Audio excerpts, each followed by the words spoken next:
How much money are you thinking of giving people in Greenland to get them on board with a possible U.S. I'm not talking about money for Greenland yet. I might talk about that. But right now, we are going to do something on Greenland, whether they like it or not, because if we don't do it, Russia or China will take over Greenland, and we're not going to have Russia or China as a neighbor. Okay?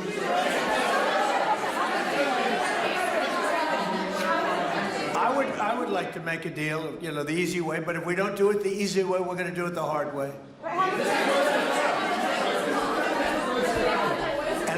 And by the way, I'm a fan of Denmark too. I have to tell you, and you know, they've been very nice to me. I'm a big fan, but you know, the fact that they had a boat land there 500 years ago doesn't mean that they own the land. I'm sure we had lots of boats go there also, but we need that because if you take a look outside of Greenland right now, there are Russian destroyers, there are Chinese destroyers and bigger, there are Russian submarines all over the place. We're not going to have Russia or China occupy Greenland, and that's what they're going to do if we don't. So we're going to be doing something with Greenland, either the nice way or the more difficult way. Please, go ahead, ma'am. On Greenland, Mr. President, why is it so important to you to own it when you have a military presence there, which you could expand to affect security? Because when we own it, we defend it. You don't defend leases the same way. You have to own it. And, you know, with a nation, look at what happened with Obama, with that horrible deal they made with Iran. It was a short-term deal. It was like a 9-year deal. Countries can't make 9-year deals or even 100-year deals. Countries have to have ownership. And you defend ownership, you don't defend leases. And we'll have to defend Greenland.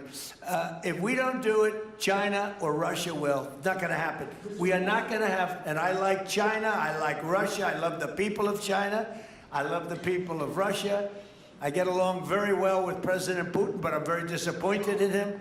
I get along very well with President Xi. I'm going to go over to China in April, but I don't want them as a neighbor in Greenland. Not going to happen. And by the way, and NATO's got to understand that. I'm all for NATO. I saved NATO. If it weren't for me, you wouldn't have a NATO right now.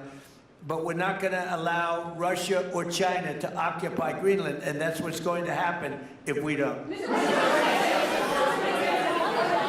Go ahead. On the economic report that came out today, Mr. President, one, can you respond to that? And two, it was an amazing report. The most amazing thing is government jobs are way down, and yet the unemployment or the employment numbers are very good.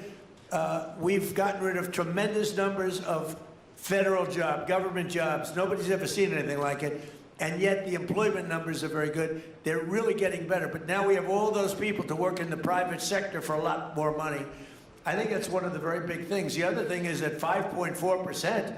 And remember, this is after we had a shutdown. And that shutdown had an impact because the concept of the shutdown, even though it's before, people knew we were going to be shutting down. A lot of bad things happened. And by the way, on January 30th, you may have another shutdown. We'll see what happens. But I think the numbers, Caitlin, were really amazing. Look, to think about 5.4%, nobody thought that. They thought it was going to be 2%. And you know what it is? It's tariffs. And it's also November 5th. We had a great election, a great election. Our country was dead 1.5 years ago. And now we have the hottest country anywhere in the world. And I hope you guys were impressed. 5.4%. And we haven't even really transitioned yet. There's no reason it can't be much, much higher than that.